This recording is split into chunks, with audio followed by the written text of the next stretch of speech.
Good afternoon, good morning, everyone. I'm İpek Cem Taha, the director of Colombia's Global Center in Istanbul. We're delighted that you're joining us today for Rashid Khalidi's virtual book launch on the 100 Years' War in Palestine. The original idea for this talk was hatched pre-COVID-19, or what we thought was pre-COVID-19, in early March on Columbia campus with Rashid himself. But seeing so many of you here from different corners of the world, I feel we're in for a treat, one that perhaps gives us more opportunities online. Welcome. I would like to mention that this event today is a collaborative event produced by Colombia's global centers in Amman, Tunis, and Istanbul. Without further ado, I would like to give the podium to Professor Safwan Masri. Safwan is Executive Vice President for Global Centers and Global Development at Columbia University and a Senior Research Scholar at Columbia School of International and Public Affairs. Safwan. Thank you, İpek, and thank you all for joining us today. Thank you to the Istanbul, Tunis, and Amman Columbia Global Centers for organizing this event. And of course, our thanks are to Professor Rashid Khalidi, my friend and colleague. It's a really wonderful pleasure to be conversing with you, Rashid, about your recent book, The 100 Years' War on Palestine, A History of Settler Colonialism and Resistance, 1917-2017. Rashid is also a close friend of the Global Center, and he has been, since their inception a decade ago. He has chaired the Istanbul Center's Faculty Advisory Committee, and he has spoken at the center in Amman innumerable times, always to an overflowing audience. Actually, Rashid, you're the only one where we have to resort to the use of the courtyard in order to accommodate the size of the audiences who come to hear you speak. Most recently, Rashid was with us in December when he delivered the keynote lecture of the conference, A Century of Palestinian Nationalism, Modes of Political Organization and Representation since 1919. Professor Khalidi is the Edward Said Professor of Modern Arab Studies at Columbia and Director of the Middle East Institute at Columbia School of International and Public Affairs. He's the author of numerous books on the Middle East broadly and Palestine specifically. These include Brokers of Deceit, How the US has Undermined Peace in the Middle East. This book won the Lionel Thrilling Book Award and the Middle East Monitor or MIMO Book Awards. He also authored Sowing Crisis, American Dominance and the Cold War in the Middle East, The Iron Cage, The Story of the Palestinian Struggle for Statehood, Palestinian Identity, The Construction of Modern National Consciousness, and Under Siege, PLO Decision-Making During the 1982 War. Professor Khalidi has written for the New York Times, the Financial Times, the Boston Globe, the LA Times, the Chicago Tribune, and many other publications. He received his BA from Yale in 1970, his Doctor of Philosophy from Oxford in 1974, and he has taught at the Lebanese University, AUB, Georgetown, and for many years at the University of Chicago before he joined Columbia, literally just a couple of months before the passing of the great Edward Said. He is the past president of the Middle East Studies Association and the editor of the Journal of Palestine Studies.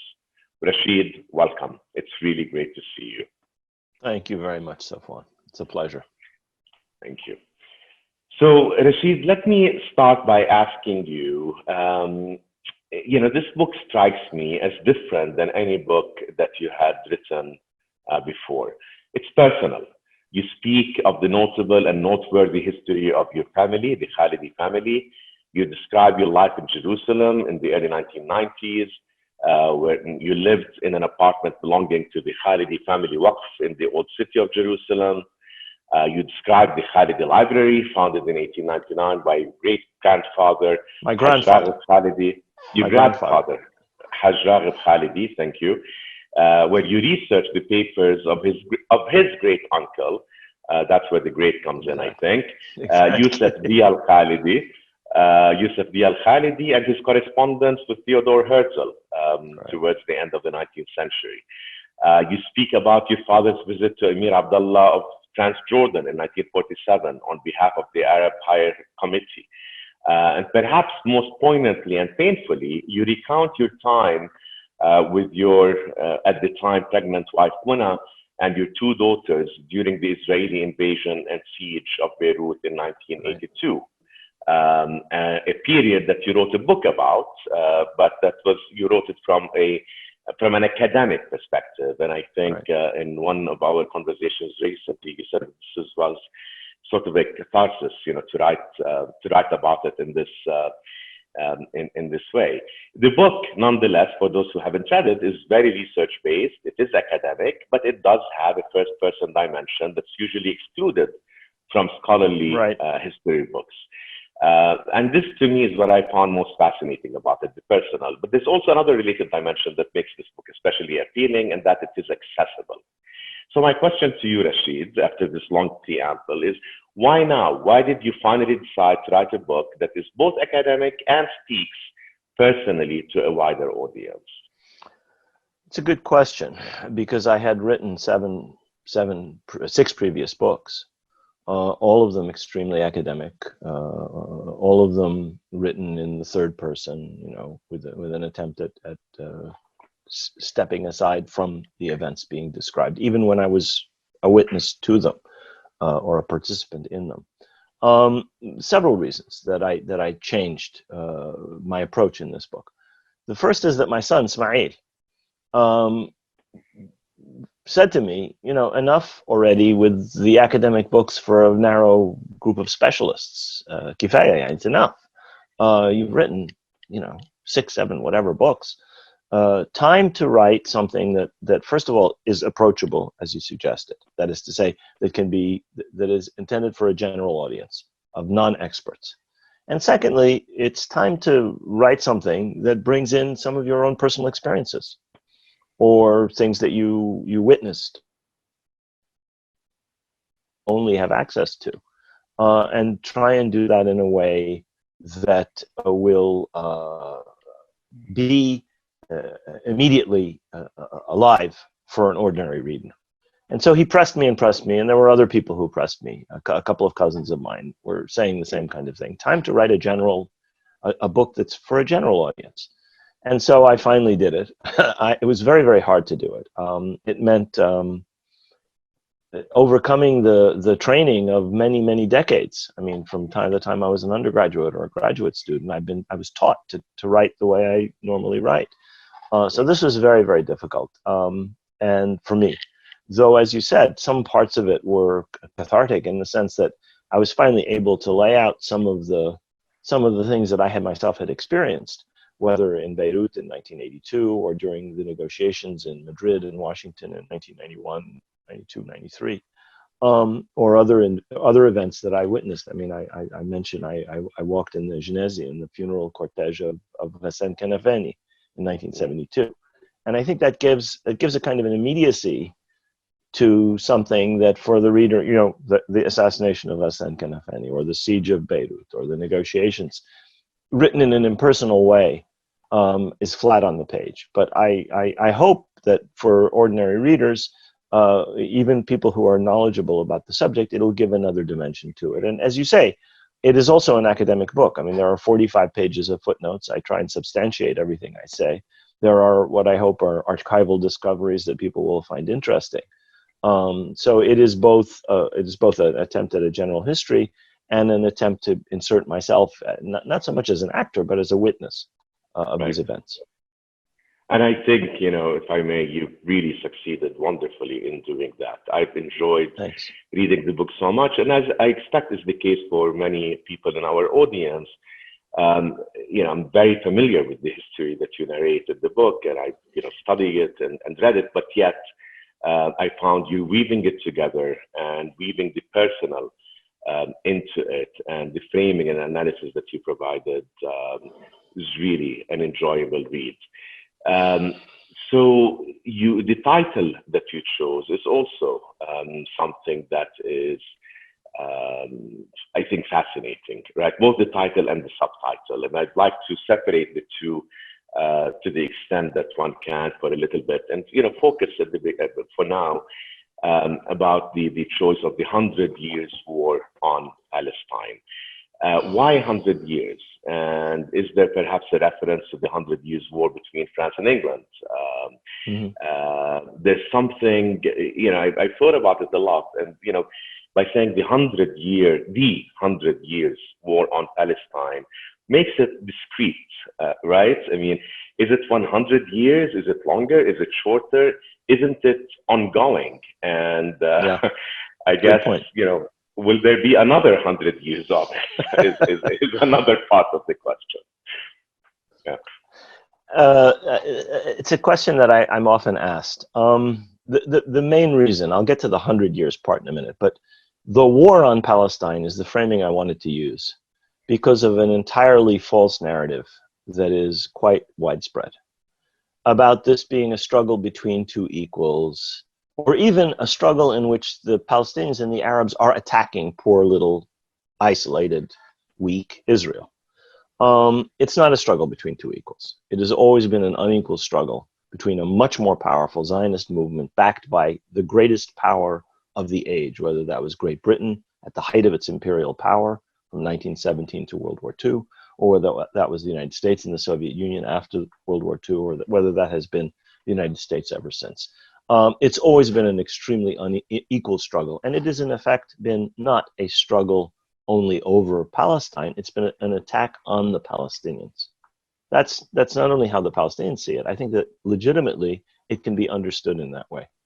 And so one of the things that I do in the book is I talk about different declarations of war, not so much by Israel, by the great powers, the Balfour Declaration, the Partition Resolution, Security Council Resolution 242, whatever else those things were, they also, if you really carefully read them and think about them, and I try and do that in the book, were declarations of war on the Palestinian people in favor of the Zionist movement, but also in favor of imperial aims of the great powers, whether Great Britain or the United States or the Soviet Union or France or whoever, that were behind these international decisions. So that's why I chose the framing of a war on Palestine. Now, why 100 Years War?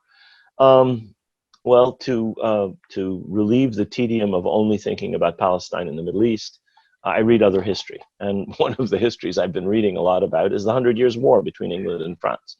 And I've been seeing movies about it. There's three wonderful films about Shakespeare's Henry V, the play. There's a new movie, The King, with Timothée Chalamet, about the 100 Years' War. So I've been interested in it, and I just as I was reading one of these books, I said, "My God, we have been involved in a 100 Years' War as well." By the way, the 100 Years' War between England and France went on much longer than 100 years. Right. And the war on Palestine has gone on longer than 100 years, and that's why I'm asking if it's only 100. Yes. Exactly. So that's the reasoning behind that part of the title. Okay. So you mentioned the great powers, and you mentioned the United States and Britain. So let's talk about sort of the framing, which really, so you divide the book. There's the introduction and the conclusion, and in between there are 6 chapters, right? Each focused on what you describe as a specific period or a specific war. And you're framing this in a settler colonial, but also a nationalist framing or context. You argue that the US and Britain before the United States, of course, have been trying to do the impossible, impose a colonial reality on Palestine in a post-colonial age. Exactly. You said that while Britain depressed Palestinians by brutal force during the 1936-39 revolt in the service of Zionist ends, the 1982 invasion of Lebanon must be seen as a joint Israeli-US military endeavor. And you make a distinction. You say that the British were the leading party in the 1930s, while in 1982, it was Israel that called the tune and deployed its might and the killing, while the United States played an indispensable yet supporting role. So let's talk about sort of this colonial settler framing. And you actually, one of the things I found interesting, you talk about Ze'ev Jabotinsky, the father of revisionist Zionism, and you invoke him, and you quote him as having said, if you wish to colonize a land in which people are already living, you must find a garrison for the land. Okay, and that garrison may have been the British, may have been the United States. Zionism is a colonizing venture, and therefore it stands or falls on the question of armed forces. you also say that Jabotinsky was clear-sighted. It's important to realize these are the words of the founding father of revisionist Zionism, the founding father of the movement out of which Menachem Begin, Yitzhak Shamir, and Benjamin Netanyahu and Ariel Sharon all came. These are the ideas of the man who is their spiritual and intellectual mentor.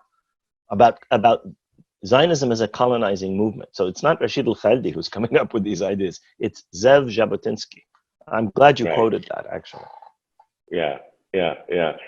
So you say he was clear-sighted, right? And that, what exactly do you mean by that? I mean, he was clear-sighted vis-a-vis the British, vis-a-vis the United States. Was he clear-sighted, to sort of predict the moment that we're in today, with Benjamin Netanyahu leading the government in Israel, with annexation,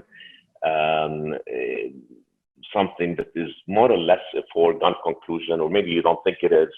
So if you can talk about sort of, that vision, if you will, from 100 years ago, and your framing of this as a colonial project and how it applies today.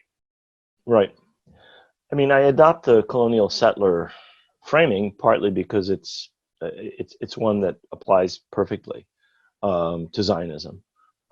In terms of Zionism's own self-view, this is not something imposed by the outside as doing violence to the purity of Zionism. This is a point of view that is integral to Zionism from Herzl, through Weizmann, through Zev Jabotinsky, through David Ben-Gurion. None of them denied that this was a colonial settler venture. They also said that they were a national movement. And I argue in the book that it is possible for a colonial settler movement to also be a national movement. The United States is a colonial settler project. It's a nation state. So is Canada. So is Australia. So is New Zealand. So there's no contradiction between the two, or no necessary contradiction between the two. And so the argument that Zionism is a national movement, I have actually no particular quarrel with. It's a very peculiar, very specific type of national movement. It was that. There's no question about that in my mind. But it's also, was and is also a colonial settler movement, exactly as Jabotinsky said. There was a people in this land. He recognizes that. Right. Other Zionist leaders were much less, I would say, honest, either with themselves or with their audiences. Jabotinsky was always blunt and honest, and that's why I call him clear-sighted. He told the truth about the conflict in a way that other Zionist leaders, at least speaking to foreign audiences, rarely did, and rarely, frankly, do to this day. So I think that he lays out not just Jabotinsky, but many early Zionist thinkers. I mean, you can read the diaries of Theodor Herzl and see exactly the same colonialist, European, superior mentality in looking down on the natives. That's not new in the understanding of Zionism. In fact, I'm not bringing anything particularly new here. The work on Jabotinsky has been done by many scholars and others. So I find that framing important because it takes us away from this idiotic vision of two peoples, right against right, struggling in the same land. Israel represents the Israeli Jewish population of Israel, represents a people, but it was a people that was inserted in a specific fashion by the agency of foreign great powers, together with its own efforts, in order to supplant another people that was already there. And that is missing from most accounts of the conflict, at least in the West. In the Arab world, in much of the rest of the world, it's perfectly well understood, especially countries that fought colonialism or especially settler colonialism. But in the United States and in some parts of Europe, that dimension is completely missing. So I insist on it in the book, not because I think it's a particularly new interpretation, but because it runs counter to the false impressions that many people have. So let's talk about the false impressions and how those false impressions were formed. And let's talk about something we've also discussed in the past, and that is, if I understood you correctly, that the timing, that if to the extent, and you do acknowledge, and in many places in the book, that there is a national confrontation between the two new national entities, the two peoples of Palestine and the Jews of Israel. So, there are multiple dimensions to it. It's not black and white. It's not just one thing or another. But I've Or heard you can say walk also, and chew gum, as I put it. I mean, it's possible yeah, that both. sure. But you've also said, I think, that the context, the historical context is very, very important. So, you just brought up the United States, North America, as an example, Australia, New Zealand, what have you. That part of the tension around this, and perhaps part of why there's an insistence that negates the way that you just framed it, is because we're in the 21st century. We're not in the 17th or 18th or 19th centuries. So can you expand on that? Right. So a friend of mine, the late Tony Judd, wrote that Zionism, I'm not quoting him, I'm paraphrasing, that Zionism missed its moment, that had Zionism arisen in an earlier age, it might have been able to dispose of the indigenous population with much less, without a problem, as the four examples I cited did in the United States, in Canada, in Australia, and New Zealand, starting in the 17th and 18th centuries. It was possible to do things that in the late 19th and especially in the 20th century were much less, were impossible. So Zionism was a movement that, not just a national movement, but a colonial settler movement that missed the colonial settler moment in a certain sense. And that's the problem that Zionism faces today in the 21st century. That if those realities are uncovered, they are going to be found to be unacceptable to people. You don't take a people out of its land. Half of the Palestinians were expelled from their homes in 1948. A process of ethnic cleansing took place that has never been fully recognized by the world. You don't deny the national existence of an entire people. That violates the United Nations Charter. It violates a variety of other international norms. And it is what Israel has systematically done. That's what the Israeli nation-state law that was passed in 2018 does. It says there's one people with the right of national self-determination in Israel. And Israel now encompasses the entirety of historical Palestine. Whether they formally annex or not, there is one sovereign state between the Mediterranean and the Jordan River. There is now and has always been since 1967, since the occupation of 1967. So if we follow this logic, right, what is the logical conclusion of this line of thinking? I mean, in one place in the book, I think it's in the conclusions chapter, but maybe not, you argue that such confrontations with indigenous peoples have only ended in one of three ways, right? And you're better at explaining what those three ways are, right? The elimination or full subjugation, defeat and expulsion, as we saw in Algeria, or abandonment of colonial supremacy. Right. Where do you think, I mean, if you follow that line of thinking, where are we headed? Well, I think it's pretty clear that barring something catastrophic and unacceptable, and which I think is very hard to contemplate in the 21st century, the first and the second alternatives are extremely unlikely. They're possible, but they're extremely unlikely. The complete expulsion or complete subjugation of the Palestinian people is not going to happen, I would argue. A majority of the population west of the River Jordan is Arab today, in spite of everything that the Zionist movement did. Herzl wrote about spiriting the population across the frontiers, and it was getting rid of them silently. Ben-Gurion did it with violence in 1948.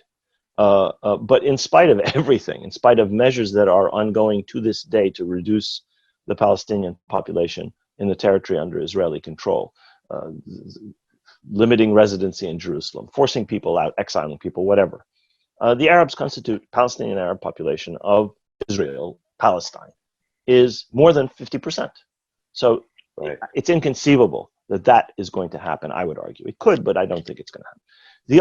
The Algerian model, if you want, of the expulsion of the settlers is also, in my view, completely inconceivable. It's not just inconceivable because Israel is a nuclear superpower, because Israel is extremely well supported by the United States, or because Israel represents the idea of Israel represents an international consensus going back to the League of Nations Jewish national home, and going back to the partition resolution of 1947, a Jewish state. Those are things that the international community has accepted by consensus. And so you would not only have to overcome the resistance of one of the most powerful states on earth, you would have to overcome a well-established international consensus, which you can argue goes back either to 1947 or to 1917. So, moreover, Israel is well rooted in multiple ways. You have fifth and sixth and seventh generation Israelis who see themselves as part of the country. They've been there for as long as for a very long time. So I don't think those two are likely, possible but very unlikely. That leaves the third, ending colonial supremacy, ending a situation in which one people lords it over another. Now, how you dismantle those structures of domination and discrimination is a question that is going to be preoccupying our kids' generation and maybe our grandchildren's generation for a while, because privilege is very easy to challenge, but it's very hard to overcome, and that's what Israelis have established. They've established ethnic privilege. They've established all kinds of other privilege, and they have the means, the power to maintain their superiority over the Palestinians. You have to deal with both of those things. The mindset of superiority. We are special. We are different. We deserve to be here, and the others are less special, less deserving, less human, and so on and so forth. But also the structures of power that undergird, much more importantly, the structures of power that undergird that mentality. I don't know how you deal with that. I mean, I'm not a political theorist here. I have right. some ideas, but I'm just describing how I understand how history has brought us to this present moment, and that's what I see in the present moment. Rashid, before I go to my next question, because very soon we will turn to the audience, and Yusuf Sharif, who heads the center in Tunis, is kind enough to be fielding those questions from the audience. So may I ask the audience to please use the Q&A button, which I think is at the bottom of your screen, to pose questions, and Yusuf will be happy to then field them to Professor Khalidi in a few minutes. So, staying to some extent with that theme, actually, I'm going to diverge from it a little bit. I noticed, for example, as you were, let me change course a little bit. Can we talk about the 100-year on Palestine in terms of the role that Arab regimes have played? And you've talked Yes. about failures, and you've talked about betrayals, if you will, by Arab regimes, which oftentimes took positions that, of course, were rhetorical, and you make a distinction also between the Arab publics and the regimes, and historically, and how those regimes have changed. Part of the war has been waged by Arabs themselves, wouldn't you say? And then, Yes. from that, I'd like to talk about failures by Palestinians and their leadership also. Right. Well, those are both topics that people don't like to talk about. Both the failures of Palestinian leadership, or areas where they could and should have seen things more clearly, Palestinians and Palestinian leaders, and the failures of Arab governments. And I think that it's really important to understand that this war on Palestine has not just involved Zionism or the State of Israel, and has not just involved the great powers. The great powers were central to it. If you understand it in terms of a colonial settler movement, Zionism, then it could not possibly, no colonial settler movement can operate without a metropole, without some base outside of the territory to be colonized. Now, most other settler colonial movements, this was a mother country. So French citizens of France went to Algeria with the support of the French state. British subjects went to Kenya or other settler colonies with the support of the British state. Zionism was its own independent entity. and it had to find a patron elsewhere. But if you accept that logic, then the role of those patrons is absolutely essential.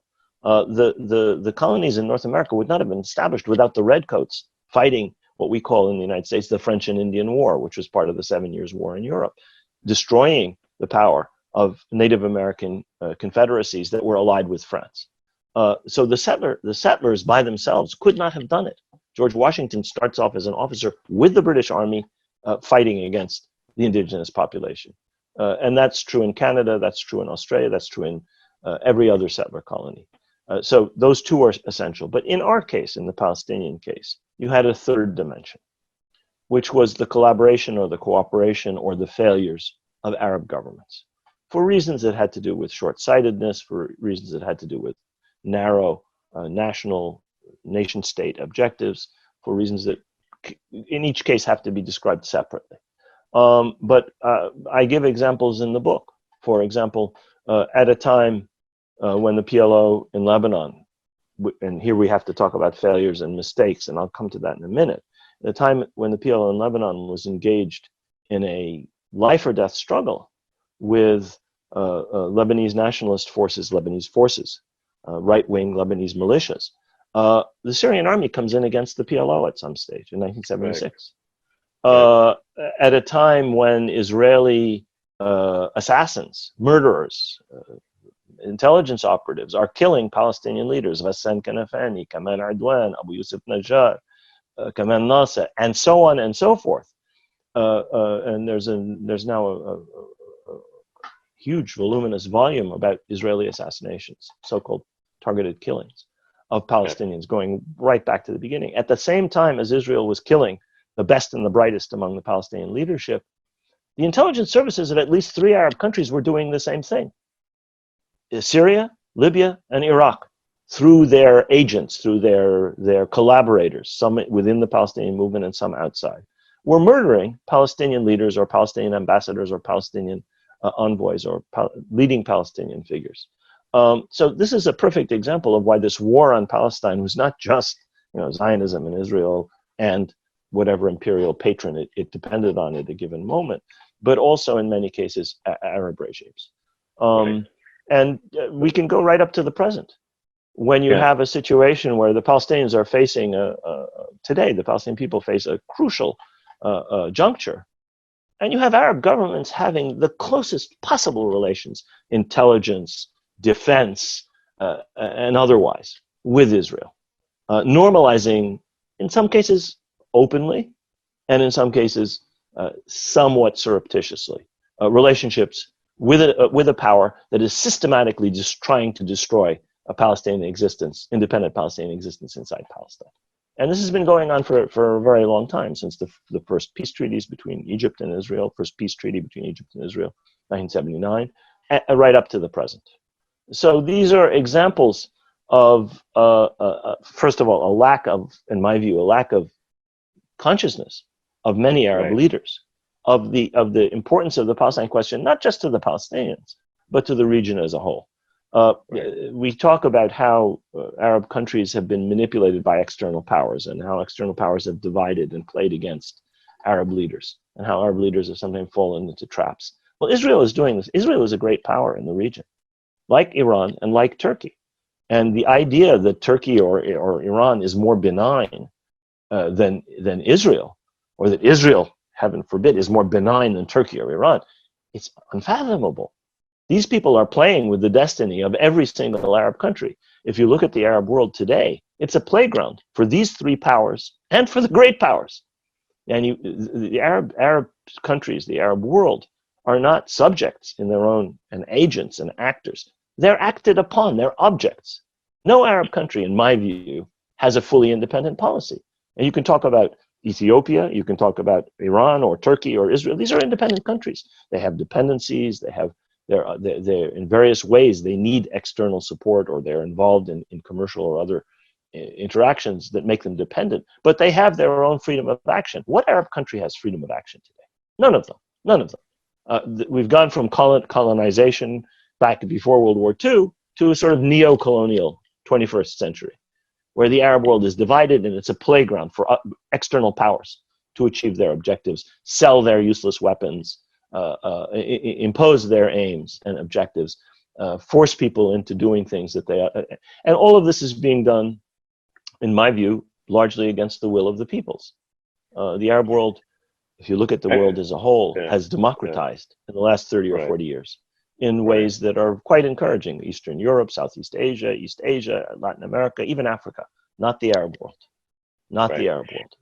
And that includes, I mean, and you do talk in the book also about certain monarchies of the Gulf, which want to try to make sure that there is no democratization that takes place. And I think you imply also that the growing frustration by the Arab publics, not only about their own faith, but also about the fate of the Palestinians, is likely to further erupt in places where it has started to do so. But let's turn to Palestine. Let me just say one thing. One of the things one notices, let me just say one thing. One of the things one notices when the people rise up against their autocratic or monarchical regimes. You can see this in Algeria, you saw this in Sudan, you could see this in Egypt back in 2011, is that they're mainly dealing with they're mainly angry at their own governments for their failures and their lack of democracy. But they often mention the Palestine cause. I mean, if you look at pictures of Algiers at the beginning of the uprising against the regime that's badly ruled Algeria for decades and decades and decades, Palestinian flags are being waved by demonstrators as a sign, not only of their support for Palestine, but of their critique of their own regime's policies. And this is very common. Right. So let me ask you, I'm going to fold my last two questions into one, because I do want to turn to Yusuf and get questions from the audience. And the two are interrelated and they relate to this last theme. And that is, let's talk about democracy within Palestine, within the Palestinian entity. I mean, you know, the last elections were held in 2006. We keep talking about, Mahmoud Abbas and sort of the future of government is after Mahmoud Abbas passes on, as opposed to gets defeated in elections. And you talk quite a bit about Palestinian failures in the book, and you start in the early century. I mean, you do say in the 2 decades after 1917, the Palestinians had been unable to develop an overarching framework for the national movement, such as the Wafd in Egypt or the Congress Party in India or Sinn Féin in Ireland, and so on and so forth. But let me, if I may, talk more about the present and the recent history, and especially the recent history that you were personally involved in. You were in Madrid in 1991 and following, and you were in Washington. And you do say in the book that when Madrid was announced, the Palestinians were under so much pressure, and here I'm quoting, and so eager to leave their precarious perches in Tunis and elsewhere, that they failed to assess their vast disadvantage. The setbacks that followed in the negotiations at Madrid, Washington, Oslo, and thereafter were thus to a large extent rooted in the PLO's epic miscalculation over Kuwait. So there was a political, huge miscalculation by Arafat. But then you also say that in 1992, when you came up with PICSA, the Palestinian delegation put forward the proposal for a Palestinian interim self-governing authority that would have given complete jurisdiction over Palestinian territories. It was going to be defeated anyway because it came far too close to the no-no of sovereignty to be acceptable to the Israelis. But you also say that likewise, the PLO in Tunis failed to promote the proposal and expressed no enthusiasm for it. At another point in the book, you say that the part of the what has happened at Oslo in 1993 and what has happened since then has been in large measure the result of the choice of envoys whose performance at Oslo was inept, and of Arafat and his colleagues' willingness to sign the defective agreements they drew up. What was going on? I mean, was Arafat so out of touch? Was he perhaps jealous and feeling threatened? Others potentially coming to the fore of Palestinian leadership? Why was there so much, if you will, ineptness and out of touchness, if you will, between the leadership in Tunis and those who were negotiating on behalf of Palestinians in Washington and Madrid, and to some extent in Oslo? And I guess the second part of my question, sorry, Rashid. That's already a vast question, Safwan. Okay, so let me stop here. Okay. Yeah, I'll stop here. Yeah, Fair if we're enough. going to go from the failures of the Palestinian leadership in the 1920s to No, let's leave Oslo those to Mahmoud alone. Let's leave Abbas, those alone. Let's leave we those need a whole alone. Let's separate focus. Let's webinar. focus on the 1990s. Let's focus on the Okay. 1990s. Let me do that. Yeah. Very briefly. I've argued before, and I argue it in this book, that what was happening in the wake of the Gulf War, the Iraqi invasion of Kuwait, was a culmination of a long series of miscalculations by the Palestinian leadership, assumptions that they made about the peace process, about a two-state solution, about what could be achieved, about how you approach the United States. That was amplified and exacerbated by the Palestinian position over the Iraqi invasion of Kuwait, which robbed the PLO of much of its Arab support, which was a short-sighted, foolish position, opposed only by Abu Iyad, who paid for his life by opposing this PLO position of effectively not opposing Saddam Hussein, which is right. It involved an epic miscalculation on the part of the Palestinian leadership, and this is characteristic of Palestinian leadership going right back to the 20s. They had a very poor, in my view, understanding of the global balance of power. The idea that Saddam Hussein in Iraq would stand up to the United States is insane. I mean, it defies description, in fact, and that in turn weakened them to the point that when Baker comes along with the Madrid proposal, which leads to 2.5 years of negotiations in Madrid and Washington, they are in a much weakened position. The Arab countries, for good reason, many of them, are furious with the PLO. And so their precarious position in exile in various Arab capitals is even more precarious, and they're even more desperate to get out of Tunis and get out of the other places that they're exiled to. The second problem is that whereas the delegation that they chose and they sent to Washington over time developed a level of expertise. I was not a member of the delegation. I was an advisor to it. I and several other people, Rashid Khalidi, Yazid Sayegh, and so on and so forth. That delegation developed quite a high level of expertise in dealing with the Israelis and was putting forward a proposal which was unacceptable to the Israelis, but was the minimum that the Palestinians could and should have accepted. And the idea that they were willing to go underneath that and accept much less than that at Oslo is very illustrative of flaws in their thinking. The people they sent to Oslo did not benefit from the important lessons that we had learned negotiating for almost 2 years with the Israelis.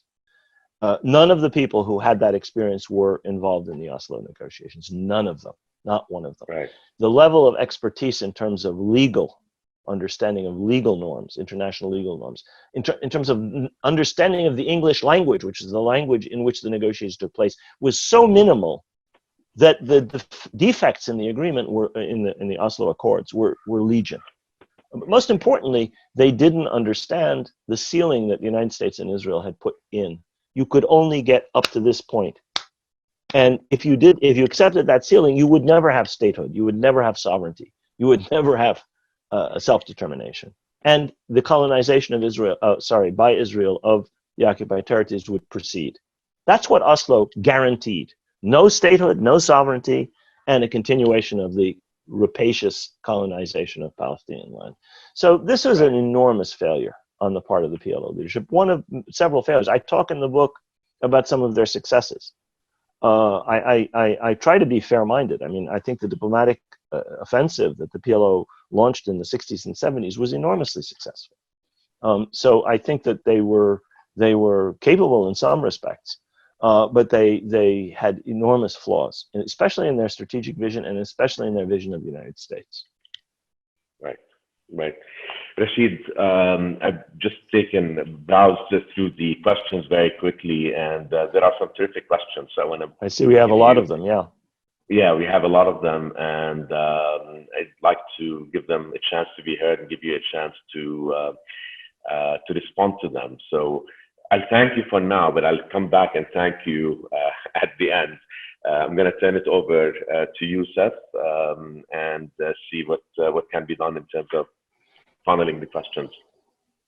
Thank you. Thank you. As you said, I mean, there are tons of questions and they keep coming. So this is an I incredible, see that. maybe we should expand. I can see some of them. Yes. Maybe we should do a 2 hours webinar, but I'll start with a question from Kamel Abidi, Tunisian journalist and human rights activist, who it seems he read thoroughly your book. So he quotes page 252, where you speak about public opinion and how public opinion remains acutely sensitive to the appeal of Palestine. And he's asking if this public opinion, now well informed about the lessons of the 100 Years' War on Palestine, can do a better job not only as far as backing the Palestinian people, but also but also in backing, in taking part in the peaceful struggle for democratization in the region. So, do you see a prospect for democratization in the region? And I'll go quickly to a second question by Laszlo Marcus, who is asking you if you recognize any Jewish claim to the land and state in Palestine, and if you see that claim as genuine or as a pure colonial enterprise. Which I think Umut Uzer also asked, rightly or wrongly, the Jews perceive the settlement in Palestine as a return to their homeland, and how would be addressed significantly. So very fair questions. Those are two completely separate questions. Let me leave the public opinion question. I think the other one is harder to answer, but let me start with that. I think that, as is the case with any colonial settler project that is successful, as Zionism has been, or as the American colonial settler project was, a nation state has been established and a people has been established, and those people have certain rights, whether their origins are as a settler colonial project or not. So I think two peoples exist in Palestine today. One is the Palestinian people, the indigenous population, and the other is the Israeli Jewish population, which has established its own national, reality, which not only has been recognized internationally, but has rights under the UN Charter and so on and so forth. The partition plan, I mean, there are multiple international recognitions of it, but it's a right. So I don't deny the idea that the Israelis have rights in Palestine, have acquired rights in Palestine, just as the American people have acquired rights in the United States. Now, does that mean that those rights were not acquired unjustly via the subjugation and partial elimination of another people in this country? Of course, it does not. The United States still has to fully recognize the colonial settler roots of its existence and to make good for some of those. But that doesn't deny the fact that you have a people in the United States, an American people, or you have an Israeli people in Palestine. So I have no problem with that. Now, historic rights, I think you have to have a very critical understanding of any nationalism. Israeli, Palestinian, French, British. And I don't want to give a lesson in the history of nationalism. We don't have the time for it. But most of the connections that are claimed by most national narratives are fictional, are mythical, are constructed. The connection of the Palestinians to the Jebusites is zero, or to the Canaanites is zero. The right of the Palestinians as a people in Palestine is partially from the fact they're indigenous, but mainly from the fact that they have a national entity that's developed over the course of 100 years. The same is true with Israelis. Now, do Jews have a connection to the Holy Land, to the land of Israel? Of course they do, as Jews, just as Muslims have a connection to Palestine or Christians have a connection to Palestine. But that doesn't give them the right of national self-determination. Every Christian doesn't have the right of national self-determination because of the Holy Sepulchre. And every Muslim doesn't have the right of national self-determination in Palestine because of Al-Aqsa. So the connection of the Jews as a religious group to Palestine is, of course, completely impossible to contradict. It's in the Quran. I mean, if you read the 17th surah of the Quran, you see the intimate connection of the Jewish people with Palestine. It's there for Muslims and Christians and Jews. Nobody can possibly, if you're a believer, you can't contradict it. Okay, and archaeology confirms some of it, at least a little bit of it. That has nothing to do with modern national rights. That's mythology. Were there Gauls in France? Yes. Do the French people go back to Vercingetorix? No, they do not. They do not. I could go into the mythology of French or English or any other nationalism. But so the historic right of the Jewish people as represented by the state of Israel going back 3,000 years, that's a myth. The right of Israel to self-determination, or the Jewish people in Israel to self-determination and national existence, I think that's unchallengeable, both on an international legal level and on a moral level. It doesn't mean that enormous violence wasn't done in establishing that people, just as enormous violence was done in this country that I'm in. I'm in the United States. I'm in Chicago. I'm in a place where a Native American population was destroyed in order to establish the city of Chicago. Right. But that doesn't mean the Americans don't exist as a people. Rashid, may The I other part of the actually, question, go ahead. sorry, before you go to the other part of the question, I mean, I just want to quote something from your book, which I thought was really very, very relevant to what you were just saying. You say Palestinians too need waning from a pernicious delusion rooted in the colonial nature of their encounter with Zionism and in its denial of Palestinian peoplehood, that Jewish Israelis are not a real people and that they do not have national rights. Right. So you. Right. Well, you just summarized what I said at much greater length, quoting me. The other part of the question I'll answer very quickly. On the one hand, public opinion is, of course, important. It's one of the reasons that Israel has such enormous support in the United States. Since the early 20th century, when Ben Gurion and Yitzhak Ben Zvi arrived in New York in 1916, I think, the Zionist movement was building up its support among the American public, among American Protestants, among American Jews, among other Americans. And that has paid off enormously. Unfortunately, Arab leaders and Palestinian leaders have failed to do that completely and utterly. The PLO did nothing in the United States, has done, is doing, and the Palestinian Authority is the same. Nothing, absolutely no work was done in the United States. Ben Gurion and Ben Zvi spent 3 years organizing.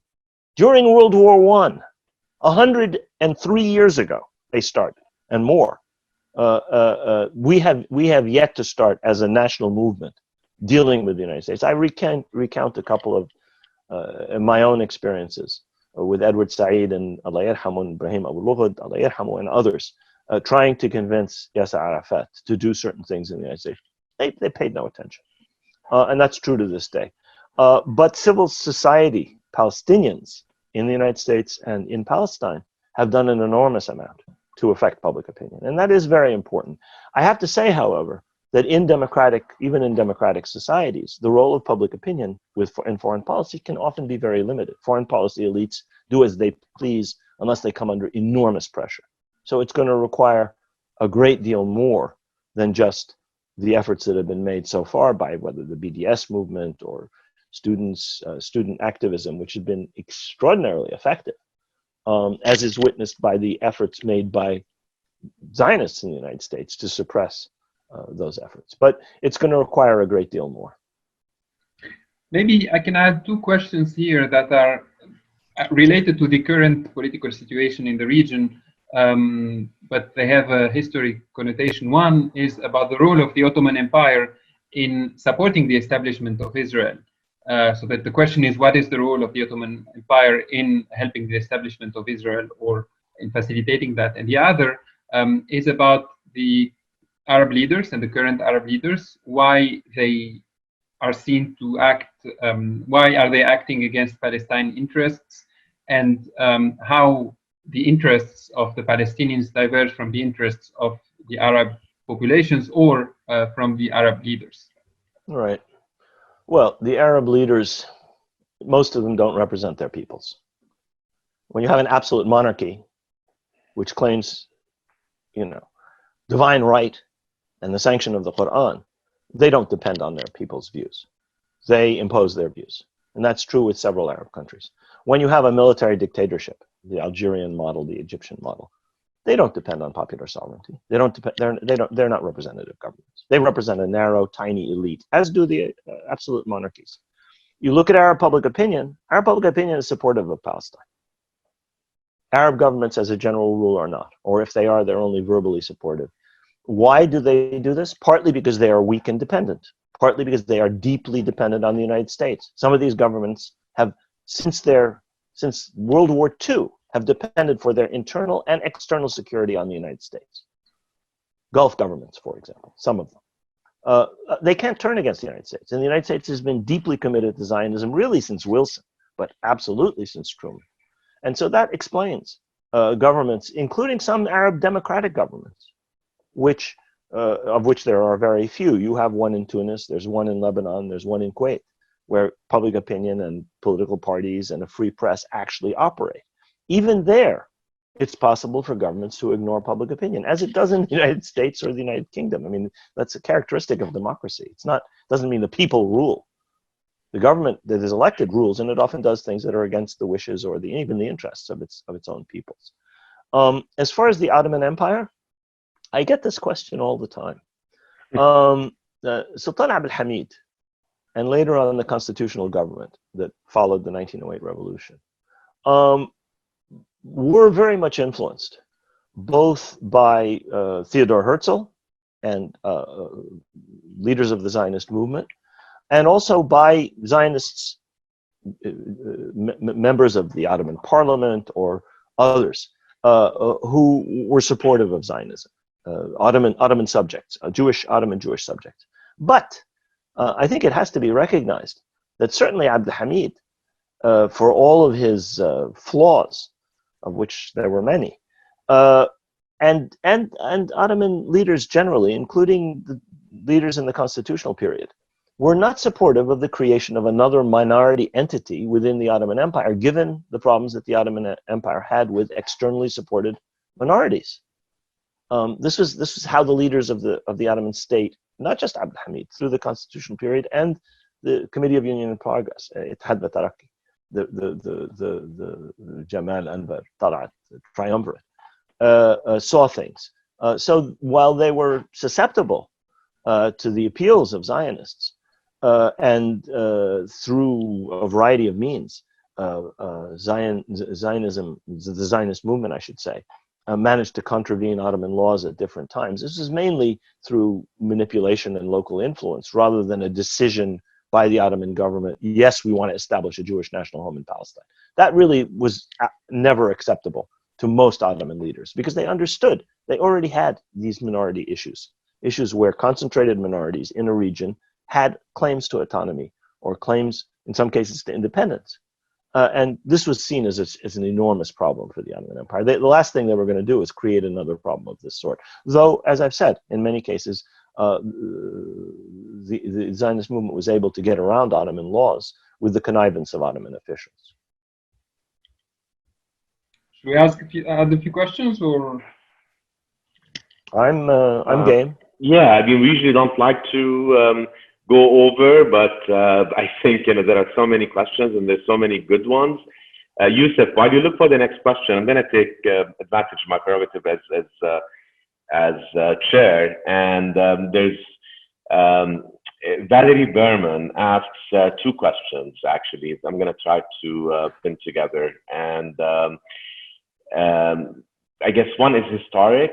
How much were Palestinian leaders brought into the conversation that ultimately led to the rejection of the partition plan of 1947? And she's also asking about indigeneity. She is the granddaughter of a Jerusalem-born Jew. And I actually, in this case, I knew her grandfather. So, what do you say to the continuous Jewish presence in Palestine for hundreds of years? And I think, in your book, you acknowledge that, and you do talk about that, and you do talk about that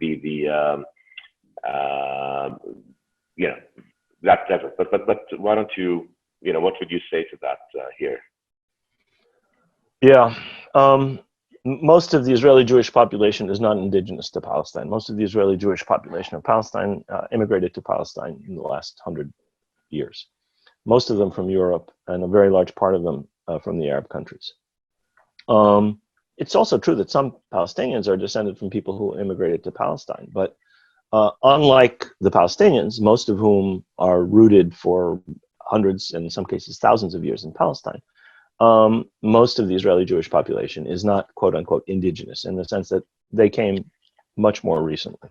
Now, does that mean that they don't have rights? It does not mean that they don't have rights. Most of the American population is not indigenous to North America. Are they Americans? Yes. Do they have rights in the United States? Of course they do. They've been here 6, 8, 10, 3, 1 generation. They have rights.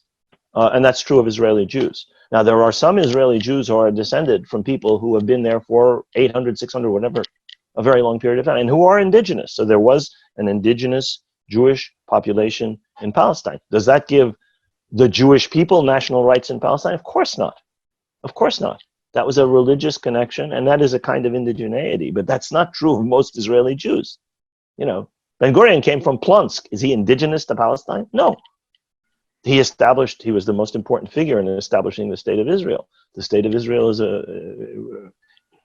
is a consecration of an established national entity. Those people have rights, but not in terms of some kind of mythical indigeneity, because every Jew is descended from somebody who was expelled in the time of the Second Temple. The archaeology and the actual ancient history does not support that.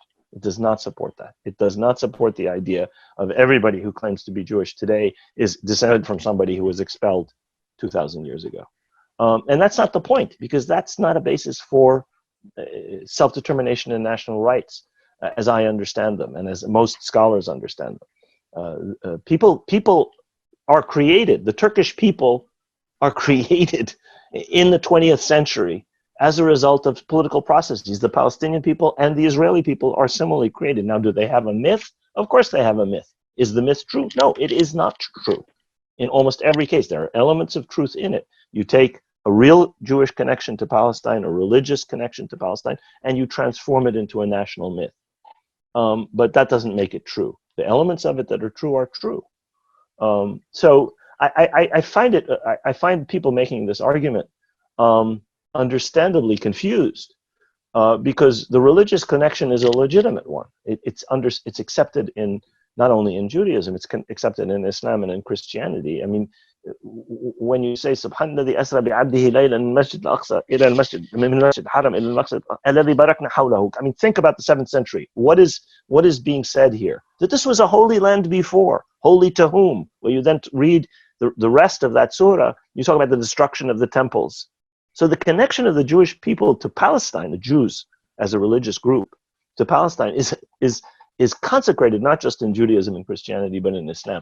That does not translate into modern national rights, in my view, in my understanding of nationalism. Tariq, you want to give me one more question? Yeah, I'll just add actually about the future. Maybe two connected questions.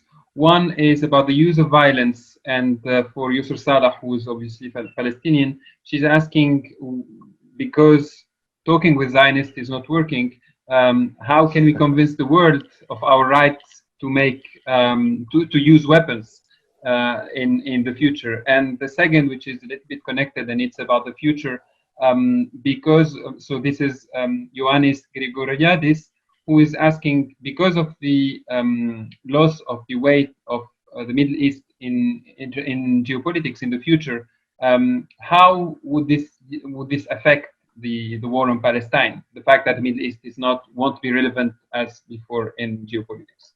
Yeah, those are two completely different questions. Let me answer the first question. I actually think the questioner should, if possible, have a look at the section of the book where I talk about armed struggle, because it's a complicated question, and I will not do it justice in my answer now, and I apologize in advance.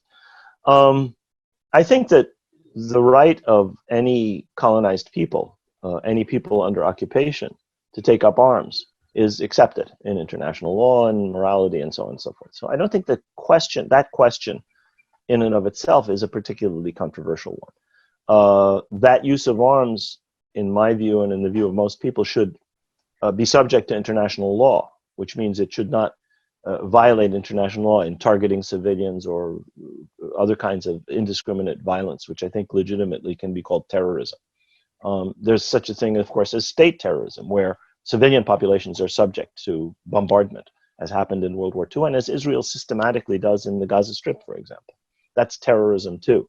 But any targeting of civilians, in my view, is illegal in international law, violation of international humanitarian law, and immoral.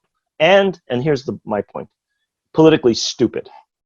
And I talk about a fact-finding tour made by the Pakistani intellectual Iqbal Ahmed, at the request of the PLO leadership, 2 PLO positions in South Lebanon before the 1982 war.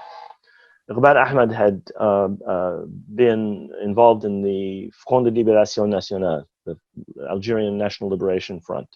He had worked with Frantz Fanon. He was no opponent of violence. He was no opponent of armed struggle. On the contrary, he'd been involved in an armed struggle which helped to liberate Algeria, which liberated Algeria. And so he went to the south of Lebanon to look into the Palestinian strategy of armed struggle, Kifah Musallah. And he came back with a report in which he said, I have no problem with armed struggle in principle, but this is an ineffective and wrong way to approach Israel. And I think you have to read the book. I'm sorry, it's a complicated argument that he makes. But he's basically saying, against this enemy, in the way in which you're doing it, this is not going to be effective. And I think we have to think about, look carefully at instances of armed struggle. Let's look at the Second Intifada. Is Israel weaker as a result of the use of suicide bombers in the Second Intifada, starting in the year 2000? No, the right wing is stronger, Israel is stronger. The Palestinians lost public opinion that had come over to their side during the First Intifada, international public opinion. And so in purely, leave aside the moral arguments and the international legal arguments, which I think are strong against any attacks on civilians, but talking simply about, is this effective and a good idea? I think there's a great deal of evidence that many or most uses of violence in the Palestinian case have proven counterproductive. So that's my response to that question. I have no problem in principle with it. I have a problem with it in practice, as well as on moral and international legal bases. The other question, which is about the international environment. And this will be the last thing I think we're going to be able to talk about. So let me just say a couple things. The first is, a lot depends on democracy in the Arab world. A lot depends on the appeal that the Palestinians are able to make to public opinion in liberal democracies. I think that it's important to understand that the issue of Palestine is not just an issue for Palestinians, or is not just restricted to Palestine. It's an issue for people the world over, but especially for people in our region. And it has to be understood in connection to a struggle for democracy. Weak, unrepresentative, dependent regimes will not serve the cause of Palestine. They cannot serve the cause. They have failed the cause. They have undermined and sabotaged the cause of Palestine. This is one reason that the Arab world is in the state that it's in. So the struggle has to not just be for Palestinian rights, but and not just for democracy among Palestinians. To go back to a question that Safwan briefly raised, it has to be linked to a broader set of issues in the region, which is that ultimately we will benefit. We, the Palestinians, and we, the people of the Middle East, will benefit from a greater degree of democracy. Democracy is not perfect. Democracy is extremely corrupt. When I lived in Chicago, more than half the city council went to jail for corruption. Okay, this is the United States. So it's not like democracy is perfect. But in terms of this issue, it's very important. Autocratic leaders, dictators are subject to kinds of pressures from, in this case, the United States, which democratic regimes are sometimes able to resist. Israel often tells the United States, we can't do this, the Knesset won't accept it. Now, that's as a dodge, but to some extent it's true. When the United States invaded Iraq in 2003, the Turkish government was able to say, well, the Turkish parliament's not going to approve the basing of US troops, and that enabled Turkey to avoid being involved in a war. A democratic government can do that. A dictator, an absolute monarch cannot do that. So I think that that's one aspect I wanted to talk about. The other aspect I want to talk about is that the world is changing. We've lived in a bipolar world, and then those of us who are old enough to remember the Cold War, and we are living since 1990 in a unipolar world, a world in which the United States is the only superpower. It seems like that may be changing. Now, are we moving towards a bipolar world, a conflict between the United States and China? Nobody knows. Are we moving towards a less hegemonic American dominance? Nobody knows. But some things are changing. And I think it's important to recognize that other powers are much more important than they were after World War II, or even during the Cold War. The Cold War was always unequal. The United States was always much more powerful than the Soviet Union. Today you have in China, in India, in Russia, in small regional actors like Turkey, Iran, Israel, in Brazil, in many other countries of the world. Nation states that are in some measure independent of the United States and do exactly as they please. China and Israel have connections that the United States is very unhappy with, and they don't care. Neither the Chinese nor the Israelis seem to care. And so the Palestine question is going to involve in this evolving global situation. And unlike the Israelis, I don't see people in the Arab world or people in Palestine fully aware of how important those changes are. The Israelis are already working. They understand that their relationship with Europe is vital, their relationship with the United States is vital, and those relationships are eroding a little bit and may erode more. So they're preparing for the 21st century, establishing close relations with India, with China, with Russia, and so forth. I think it's time for the Arab world to recognize that. First of all, to get its act together, and that has to be on a democratic basis.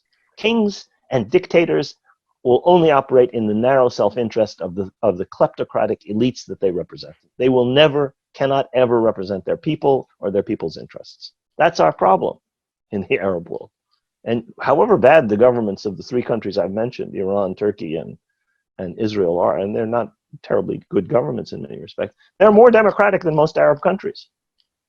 They have some aspects of democracy, and people are involved one way or another, whether Iran or Turkey or Israel, at least the Jewish population of Israel or is citizens of Israel, and so on and so forth. That's not the case in most Arab countries. The people are completely ignored in most Arab countries, even where you have some semblance of democracy. You have maybe 3 or 4 Arab democracies. So that has to change, and there has to be a thinking about the 21st century, and a thinking in common, not the narrow national interest of this elite with its money in Swiss banks and its investment in Dior and Mercedes-Benz and whatever it may be.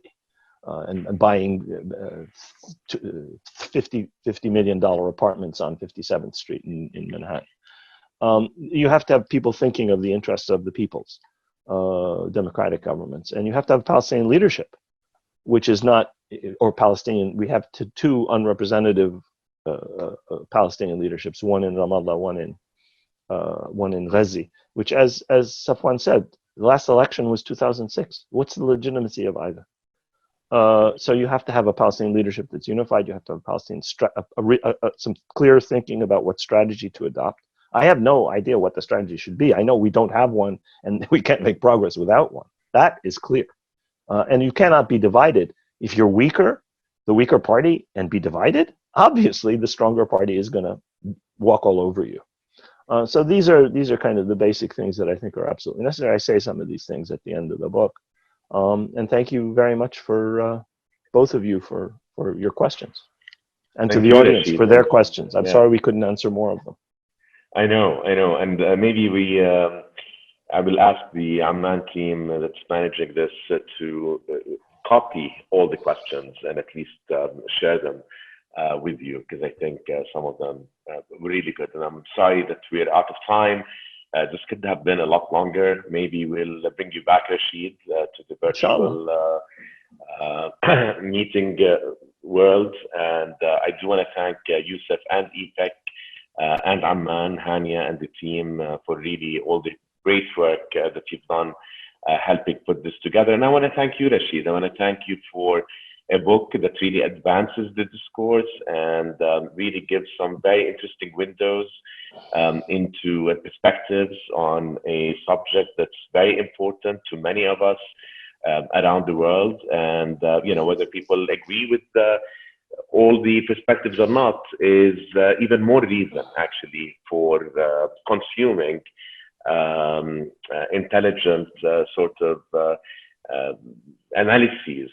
And one of the things I really appreciated about the book, beyond the personal and the autobiographical, is that really are calling on people to face up, perhaps, to some of the mistakes of our generation, but the mistakes of the generations before us, and to really challenge readers to think perhaps a bit more constructively, and I think a bit more positively. So even the book is, in its title, The War on Palestine for 100 Years, I found that there is a lot of of hope and positive inspiration to take from it, because especially as we live through the crisis that we're living in today, with COVID, we need constructiveness. We need positivity. We need hope in the world, all over, and certainly in this part of the world. Rashid, thank you. You've given so much of yourself, both in the book and in today's discussion. And thank you. I'm very, very grateful to you, as I know all of our audience members. And thank you to the audience members who came, I think, from all over the world to listen to this.